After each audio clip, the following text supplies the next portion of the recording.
Bom, gente, vamos continuar aqui com o nosso estudo dos circuitos em regime permanente senoidal, tá? A gente fez nas nossas últimas aulas a caracterização do conceito de fasores, né, e da transformação fasorial aplicada a fontes senoidais. A gente viu como é que a gente conseguia aplicar aqueles conceitos em regimes em circuitos, né, cuja operação se dê em regime permanente e cujas fontes sejam fontes senoidais. Em seguida, a gente continuou com esses mesmos conceitos, definindo a noção de impedância, né? E aí todos os conceitos derivados das impedâncias. E agora o que a gente vai fazer em suma é pegar as nossas leis fundamentais, nossas técnicas de análise de circuitos, que vocês já viram até o momento, tá? E de certa forma a gente vai fazer uma revisão dessas técnicas, visto que em essência não há mudança na aplicação das técnicas em si, na sua forma de uso. A mudança que a gente tem é que a gente não está mais aplicando essas técnicas em circuitos puramente resistivos com fontes CC. A gente está agora aplicando essas técnicas usando fasores representando tensões e correntes, né? E usando impedâncias como elementos de análise dos nossos circuitos, ok? Então a gente vai fazer aqui uma revisão desses métodos e dessas técnicas de forma que vocês consigam verificar que eles se aplicam exatamente da mesma maneira, e a gente começa com as duas leis fundamentais, que são justamente as leis de Kirchhoff, né?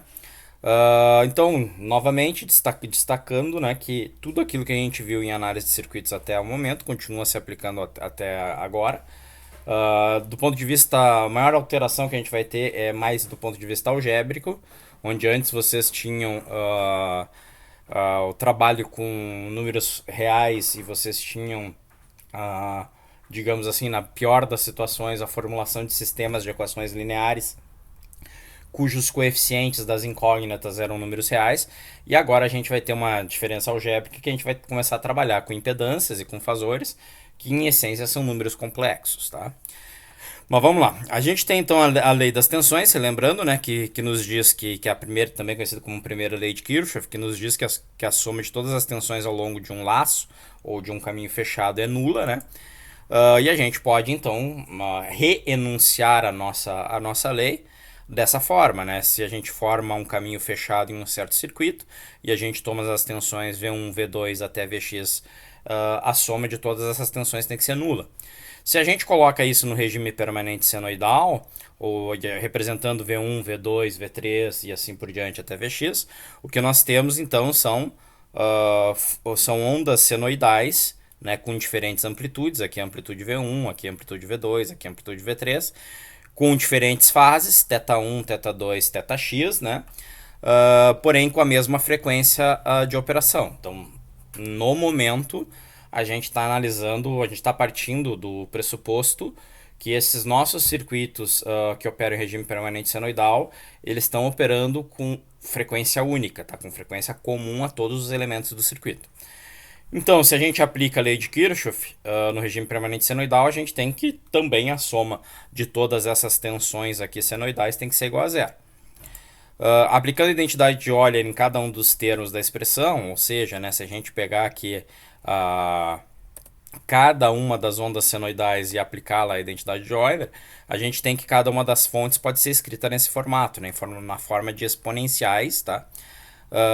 E como a gente quer, na prática, considerar simplesmente os fatores que apresentam modificação, visto que a frequência aqui, o ômega-t, é única, né? Ou seja, ela é comum entre todos os elementos, e aplicando aqui e tomando simplesmente aqui a parte real desses números, né? A gente pode então fatorar essa expressão e escrever dessa maneira. Por que a parte real, né? Para a gente ter aqui a expressão escrita em termos da identidade de Euler equivalente à expressão da fonte como uma amplitude vezes um cosseno, tá? Bom, uma vez que a gente tem essa expressão aqui, que vocês estão vendo aqui embaixo, que essencialmente é a mesma expressão que a gente trabalha normalmente, porém simplesmente colocando aqui a frequência em evidência, visto que ela é comum a todos os elementos, é evidente que esse termo aqui, que é o termo da frequência, nunca pode ser nulo, tá? Visto que ele representa, né, uma oscilação ao longo do tempo. Porém, os outros termos aqui, em termos da soma que eles podem concretizar, essa soma sim pode ser nula, tá? Ou seja, né, como E elevado na J ômega t é sempre diferente de zero, a gente tem que essa expressão aqui é válida, e essa expressão aqui, na realidade, gente, representa diferentes fasores somados, né? Então, se eu digo que cada um desses termos é um fasor representando cada uma das tensões presentes ao longo do meu caminho, então na prática eu chego à conclusão que a soma dos fasores das diferentes tensões ao longo de um caminho fechado também deve ser nula, ou seja, a lei de Kirchhoff das tensões continua se aplicando independentemente de a gente estar usando fasores somados, tá? Então, tanto faz a gente somar as tensões no tempo, quando a gente somar as tensões através das suas representações fasoriais, tá? Bom, de forma semelhante a gente pode fazer a mesma dedução no tocante à lei das correntes, tá? Ou seja, a gente chega à conclusão que a soma dos fasores correntes em um mesmo nó tem que ser igual a zero. Então, todas as correntes somadas em um nó, né, tem que ser igual a zero. E toda a soma dos fasores dessas correntes naquele mesmo nó também tem que ser igual a zero, tá? Então as leis de Kirchhoff em essência não sofrem nenhuma alteração, ainda bem, né? Senão seria complicado para a gente proceder com a análise. Uma vez que as leis de Kirchhoff não sofrem alterações, tá? A gente consegue então, usando o conceito da definição de impedâncias e as leis de Kirchhoff, proceder agora às associações série e paralelo de impedâncias, que da mesma forma que a gente viu com os resistores vão funcionar de maneira similar, tá? Ou seja, se vocês tiverem impedâncias, né? Agora para impedância a gente usa esse símbolo aqui de um retângulo representando a impedância que a gente quer trabalhar. Se vocês têm uma série de impedâncias conectadas em série, ou seja, né, entre duas impedâncias quaisquer existe um único nó comum a elas, e a corrente circulando entre todas as impedâncias é exatamente a mesma, então a gente vai tentar fazer a redução dessas impedâncias todas entre o nó A e o nó B a uma impedância equivalente que possa substituir ou reduzir todas essas impedâncias em série que vocês estão observando, tá? Como o circuito está em série, novamente, a corrente em todas as impedâncias vai ser a mesma, né? E se a gente denomina de tensão VAB a tensão presente entre o nó A e B, tá? Então a gente pode afirmar pela lei das tensões, né, formando um caminho fechado entre o nó A e o B, que a tensão entre o nó A e o B nada mais é do que a tensão em cima da impedância Z1, mais a tensão em cima da impedância Z2, mais a tensão em cima da impedância Z3, e assim por diante. Aplicando a definição de impedâncias, né, e a lei de Ohm aplicada a impedâncias, a gente sabe que a tensão sobre a impedância Z1 é a mesma coisa que o fasor corrente I vezes a impedância Z1, que o fasor tensão sobre a impedância Z2 é a mesma coisa que o fasor corrente I vezes a impedância Z2 e assim por diante. Então a gente pode tomar a expressão da tensão VAB e reescrever ela neste formato, né? Substituindo os fasores tensão em cima de cada uma delas pela expressão que nos retorna esse fasor, né? Ou seja, a gente consegue montar essa expressão aqui equivalente. E essa expressão vai apresentar como termo comum a todos os elementos aqui das tensões fasoriais, né, sobre as diferentes impedâncias, vai apresentar como elemento comum justamente o fasor corrente I, que pode ser colocado em evidência.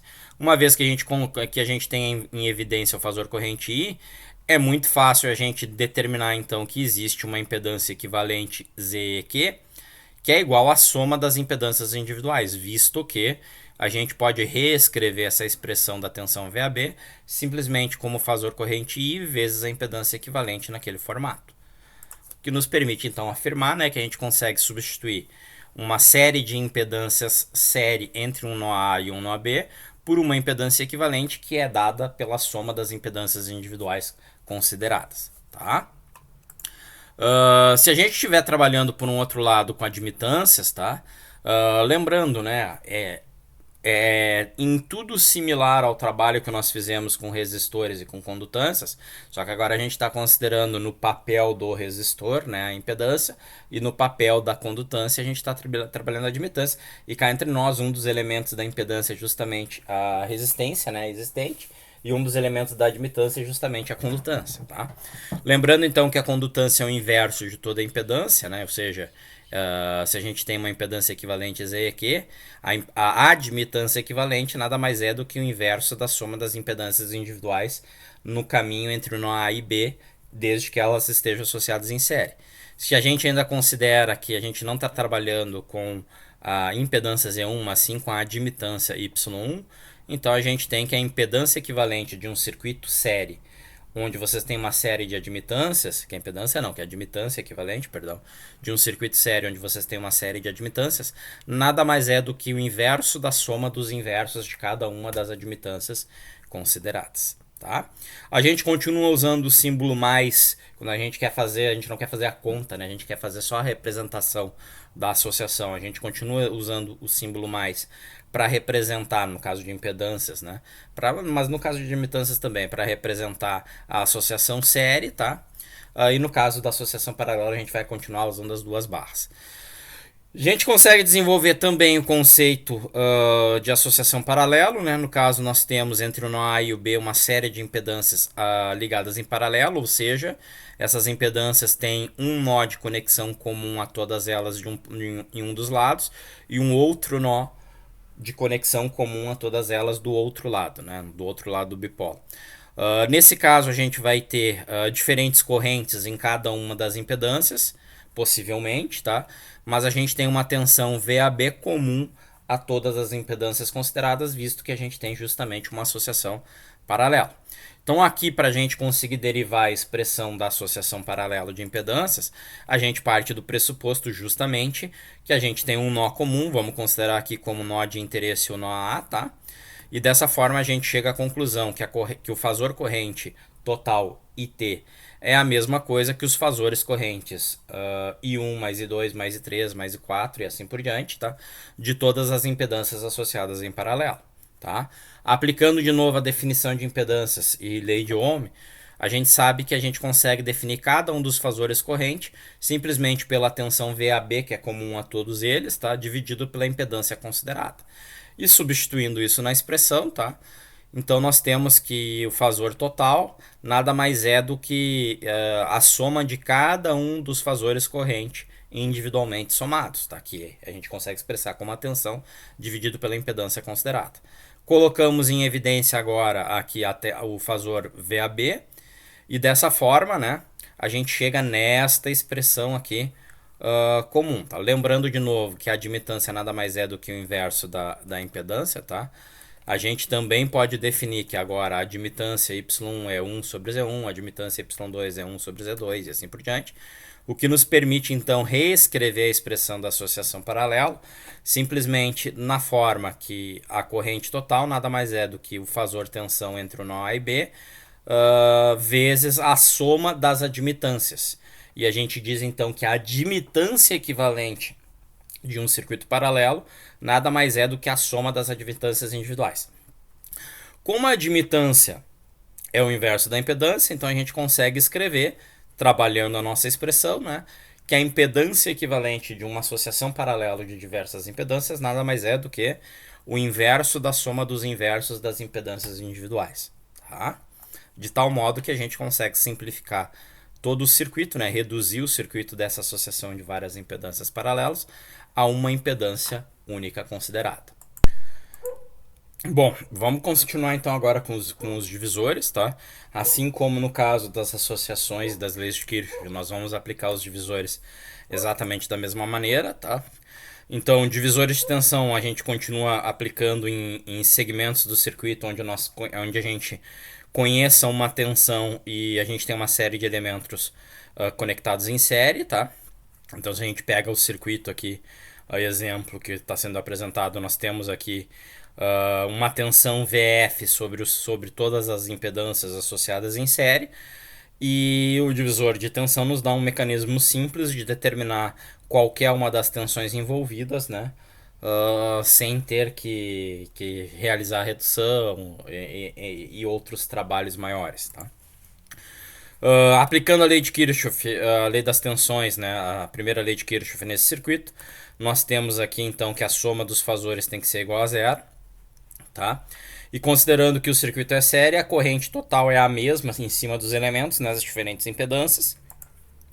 Consequentemente, a nossa expressão pode ser reduzida, então, a essa primeira equação aqui, onde vocês estão vendo aqui a tensão total VF e as tensões individuais em cima de cada uma das impedâncias somadas, tá? Que também pode ser agora manipulada, né, para isolar a tensão, o fator tensão total VF. E a gente também consegue colocar a corrente em evidência nessa expressão, tá? Nos gerando então a expressão do fator corrente, propriamente dito, né? Que é a tensão sobre o circuito dividido pela soma das impedâncias. A partir disso, né, a gente consegue determinar a tensão sobre qualquer impedância do circuito série simplesmente tomando a corrente que a gente tem e multiplicando pela impedância em questão.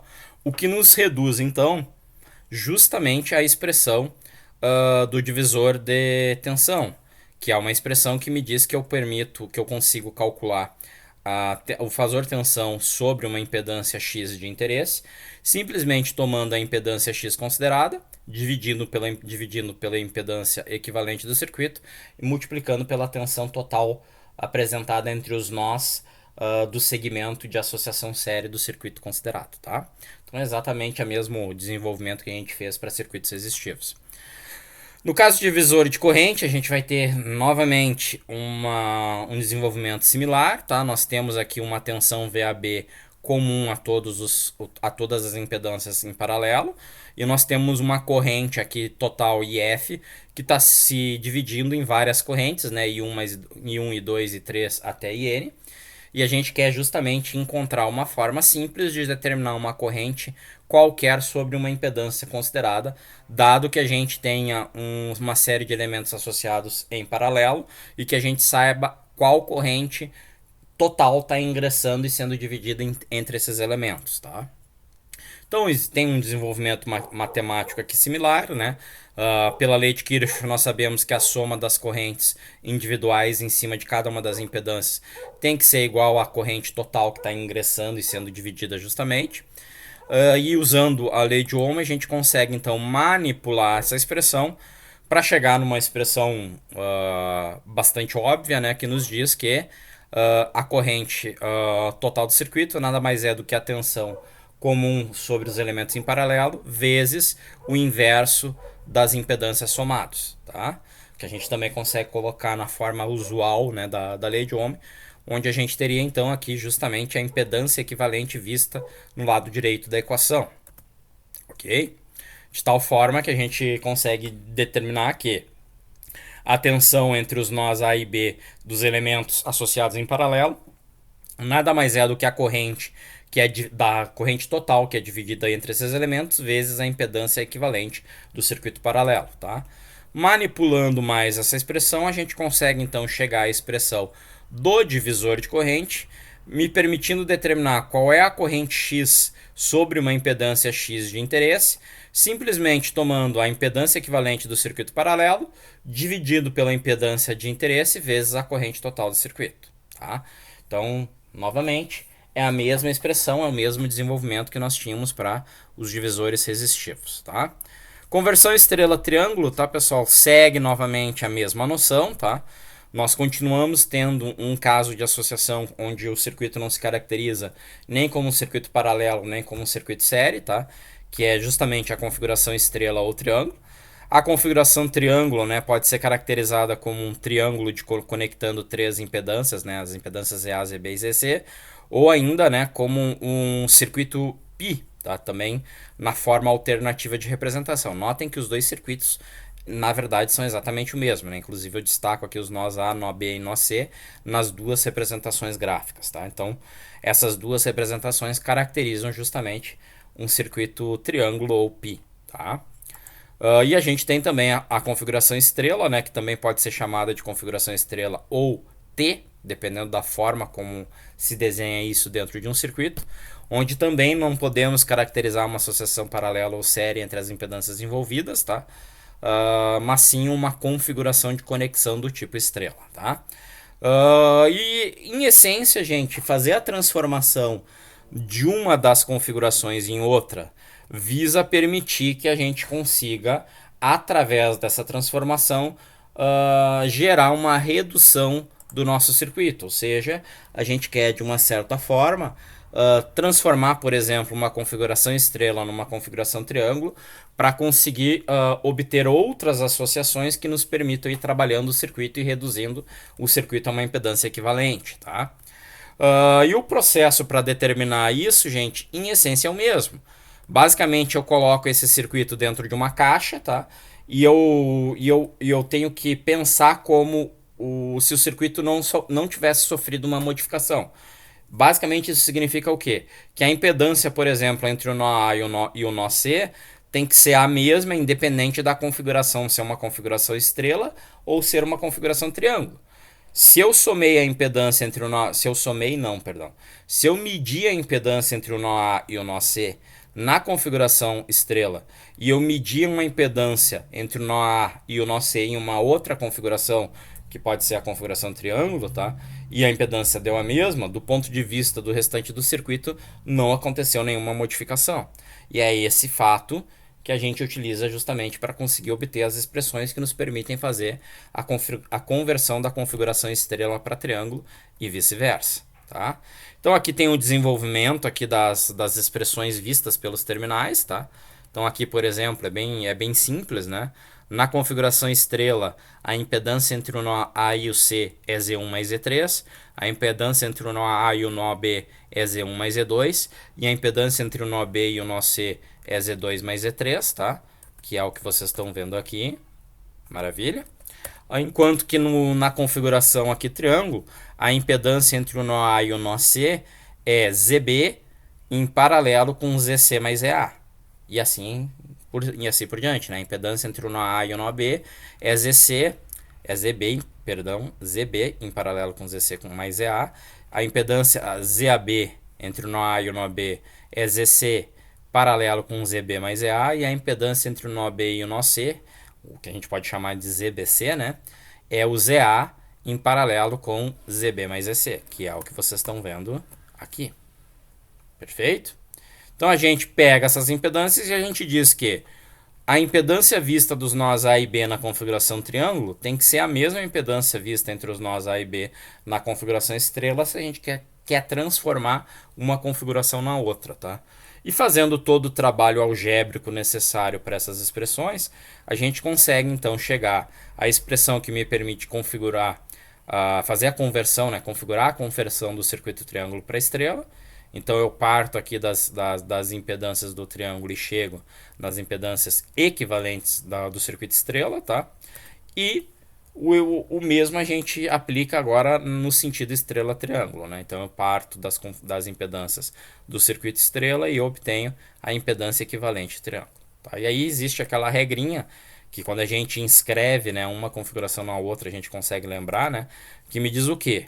Que no caso da configuração estrela, a impedância equivalente é o produto das duas impedâncias triângulo ligados ao mesmo nó da impedância desejada dividido pela soma das impedâncias triângulo. Ou seja, se eu quero obter o Z1 é ZB vezes ZC dividido por ZA mais ZB vezes ZC. Querem ver?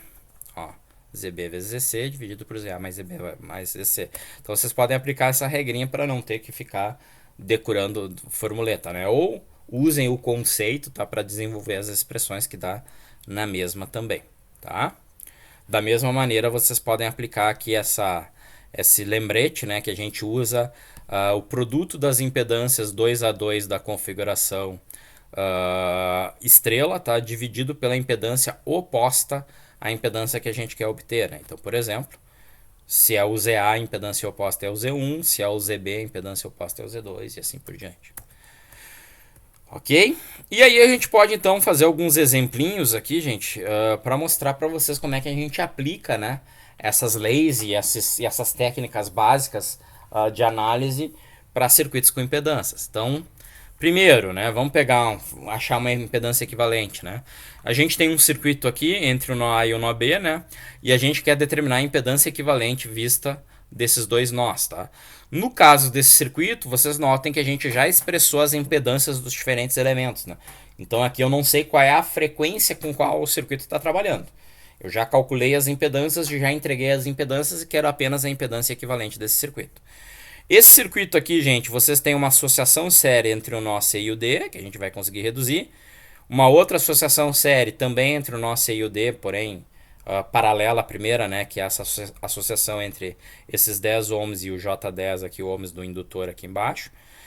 Depois a gente vai ter uma associação paralela entre o nó C e o D e uma outra associação paralela entre o nó D e ETA, e aí reduz a um circuito série simplesmente, que é o processo que eu estou fazendo aqui, tá?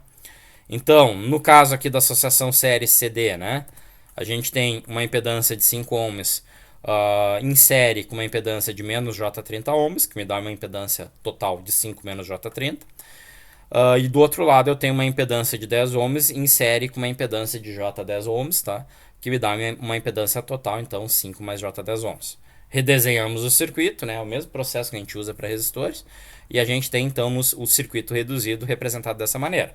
E aí fica óbvio, né, que 5 menos J30 está em paralelo com 10 mais J10, da mesma maneira que os 20 ohms aqui embaixo está em paralelo com o indutor de J20 ohms entre o nó D e o E. Tá? Então a gente faz essa representação. Né? Então a impedância ZD equivalente a 5 menos J30 paralelo com 10 mais J10 e a impedância DE é 20 em paralelo com J20. Tá?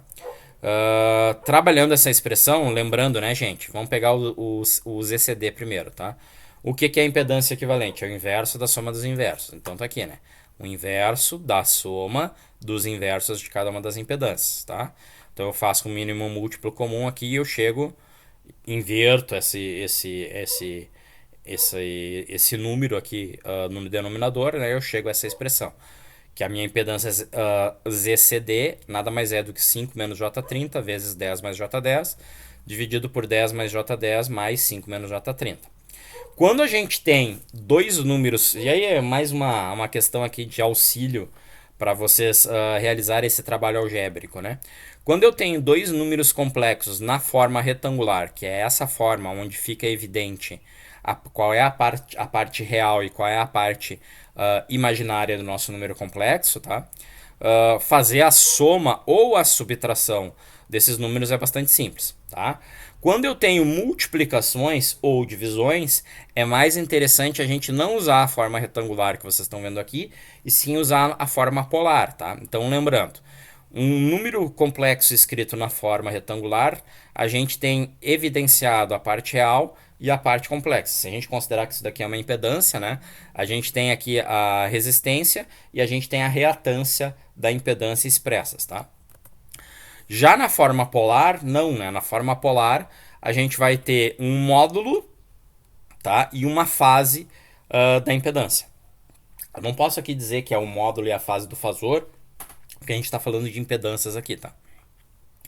E a gente consegue, mas vale também para fasor, porque o fasor é um número complexo. A operação algébrica aqui é válida da mesma maneira, tá? Para fazer a conversão da forma retangular para polar e vice-versa, basta a gente aplicar, então, essas expressões de conversão. Tá? Lembrando que a gente já discutiu isso lá na aula referente a fasores, né? Quando vocês determinarem o arco tangente aqui, lembrem-se de verificar qual é o quadrante aplicado ao ângulo, tá? Para vocês saberem, para vocês conseguirem fazer as compensações, né? Se, em suma, né? Se A e B são ambos positivos, vocês estão no primeiro quadrante. Se o A é positivo, se o B é positivo e o A é negativo, vocês estão no segundo quadrante. Se o A e o B são negativos, vocês estão no terceiro quadrante.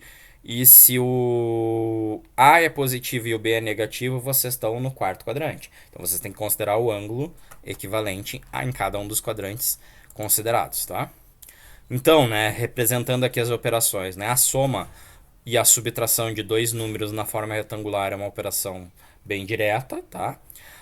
E a multiplicação e a divisão na forma polar também, né? Então, quando eu estou multiplicando dois números complexos na forma polar, eu multiplico os módulos e somo as fases. E quando eu estou dividindo dois números complexos na forma polar, eu divido os módulos e subtraio as fases, tá? Então, normalmente, é mais interessante a gente fazer a conversão da forma retangular para a forma polar, tá? E fazer a operação, do que fazer aqui toda a operação que a gente poderia fazer também na forma retangular, né? Que seria o quê? 5 vezes 10 mais 5 vezes J10, menos J30 vezes 10, menos J30 vezes mais J10, seria o resultado desse produto. Normalmente, dá menos trabalho fazer a conversão e fazer a operação em notação polar, tá? Então aqui, 5 menos J30 e 10 mais J10 convertidos à sua notação polar, né? Como é que a gente faz essa conversão? 5 ao quadrado mais menos 30 ao quadrado. Tiramos a raiz quadrada. E o arco tangente de menos 30 dividido por 5. A gente obtém então um módulo e uma fase equivalente ao número, tá? Quando a gente tem esses dois números representados na nossa forma polar, a gente então consegue reescrever lá a operação da impedância ZD da forma retangular pura para esse formato, onde em cima a gente consegue calcular com facilidade o resultado do produto, né, o produto dos dois números aqui, do 30.4 vezes o 14.1, que dá 428,6, e a soma das duas fases, né? Então eu somo menos 80,5 graus com 45 graus, resultando em menos 35,5. E lá no denominador a gente tem então dois números retangulares somados, eu só somo as partes reais e somo as partes complexas. Agora eu tenho uma divisão, né? Então é interessante que eu passe aqui o 15 menos J20 para a sua anotação polar. Então notem, né, gente, quando a gente faz uma operação, vocês poderiam ter pensado assim, pô, era mais simples eu ter feito 5 vezes 10 mais 5 vezes J10 menos J30 vezes 10 menos J30 vezes mais J10, tá? Do que ter feito a operação de conversão para forma polar. Mas vocês veem que em seguida aparece agora uma divisão, que vai me exigir um novo trabalho. Então, como eu já tinha expresso o primeiro número em forma polar, eu já minimizei o trabalho que eu teria algébrico, tá? Basta eu converter agora 15 menos J20 para a forma polar, para daí eu conseguir fazer a divisão, tá? Se não fosse desse jeito, fazer a divisão na forma complexa nos daria um tanto de trabalho, tá? A gente penaria aqui para fazer. Dá para fazer na forma retangular também, tá? Mas dá bem um trabalho algébrico significativamente maior que nós teríamos para conseguir fazer esse cálculo. Então é mais simples passar o 15 menos J20 para a forma polar e aí fazer a divisão, né, que é 428,6 dividido por 25, dando aqui 17,1, menos 35,5 graus menos 53,1 graus, que nos dá 17,6 graus, que é então a impedância ZD na forma polar, que na sua forma retangular resulta nisso daqui, tá? Procedimento similar a gente usa para calcular a impedância DE, tá? Nesse caso, né, gente, a gente tem a forma retangular de um número real, que é simples, né? Como o número real aqui é positivo, então eu tenho 20 fase 0. Se fosse aqui menos 20, seria 20 fase 180, tá? E aqui eu tenho um número puramente imaginário, né? J20. Como é J20, a notação polar é 20 fase 90. Se fosse menos J20, seria 20 fase menos 90, tá? Então aqui eu escrevi os números na sua forma polar, calculei aqui a nossa impedância equivalente, que resultou em 10 mais J10. E aí, né, gente, redesenhando o circuito, a gente tem então aqui o resistor, o capacitor e agora duas impedâncias, né, a impedância CD e a impedância DE, tá, que estão conectadas em série, e aí o problema se torna significativamente mais simples, tá? Então a gente consegue obter com facilidade a impedância equivalente ZAB. Óbvio que vocês já notaram nesse simples exemplo, né, que existe um trabalho algébrico significativamente superior quando a gente trabalha com circuitos com impedâncias do que com circuitos resistivos. Então é extremamente interessante que vocês tenham uma forma de calcular esses valores mais simples, tá? Uma calculadora, uma boa calculadora, uma calculadora adequada para trabalhar com números complexos, tá? É bastante interessante, tá? Existem vários modelos de calculadora, tá? Existem calculadoras da Texas, existem calculadoras da HP. Provavelmente a HP é uma das calculadoras mais famosas que a gente utiliza, tá? Da HP 47 em diante, né? 48, 49, 50 e assim vai. Que elas nos permitem fazer esses cálculos com números complexos sem ter que estar realizando todas as conversões manualmente, tá? Então, com certeza, elas simplificam o processo de cálculo. Segundo exemplo, né? Vamos supor agora que a gente conheça uma corrente fasorial, que é o fasor IA, que é a mesma coisa que 40 fase zero no circuito que vai ser apresentado aí na próxima lâmina. E a gente quer saber os fasores IB, IC e VG, tá? E ao mesmo tempo a gente quer saber as expressões no tempo de IB, IC e VG, considerando que a frequência de operação do circuito seja uma frequência de 800 radianos por segundo, tá? Então este é o nosso circuito aqui de trabalho. A gente tem uma fonte aqui de corrente, um fasor, né, corrente que a gente conhece, cuja corrente aqui é 40 mais J80 mA. E aí eu tenho o meu circuito já expresso com as impedâncias, né, calculadas, e eu conheço o IA. Maravilha? Então antes de eu seguir aqui, eu vou descrever o processo de análise desse circuito. Uma vez que eu conheço o IA, e o circuito considerado aqui entre o nó A e o B é um circuito série, eu conheço então qual é a tensão VAB. A tensão VAB nada mais é do que a impedância equivalente ZAB vezes o fasor IA. Uma vez que eu conheça o fasor tensão VAB, eu conheço também qual é a corrente IB, visto que o circuito aqui na direita, ele também está conectado entre os nós A e B, né? Somente a corrente nele é diferente, mas a tensão vai ser igual. Então eu consigo determinar IB simplesmente pelo fasor VAB dividido por essa impedância equivalente agora desse circuitinho aqui. Uma vez que eu conheça o IA, que eu conheça o IB e eu conheço o fasor aqui da fonte de corrente, é fácil determinar então a corrente C usando a lei das correntes. Uma vez que eu conheço a corrente C, eu sei qual é o fasor que representa aqui a tensão sobre o resistor de 25 ohms. E uma vez que eu conheça essa tensão aqui, pegando qualquer caminho fechado aqui do circuito, eu consigo determinar a tensão VG. Tá? Então esse é o procedimento de análise que a gente vai utilizar para o circuito em questão. Tá? Então inicialmente eu faço aqui a redução das impedâncias entre os nós A e B, né? Eu tenho uma associação ZAB1 e eu tenho uma outra associação ZAB2, né? Conforme o circuito que é apresentado ali para vocês, tá? Redesenho o circuito apresentando aqui as impedâncias equivalentes. E aí é fácil determinar aqui o fasor VAB, uma vez que a gente já tem, pelo enunciado do problema, qual é o valor do fasor IA, né? Então achamos aqui o fasor VAB. Conhecendo o fasor VAB, a gente consegue então determinar a corrente IB, visto que a tensão aqui, na verdade não é nó CB aqui, né? É nó AB, desculpe, aqui deu um errinho. Visto aqui que o nó A e o nó B é o mesmo, né? Em cima dessa impedância de 160 menos J80 ohms, tá? Então consigo determinar o IB de forma bastante simples. E uma vez que eu conheço o IA e o IB, né?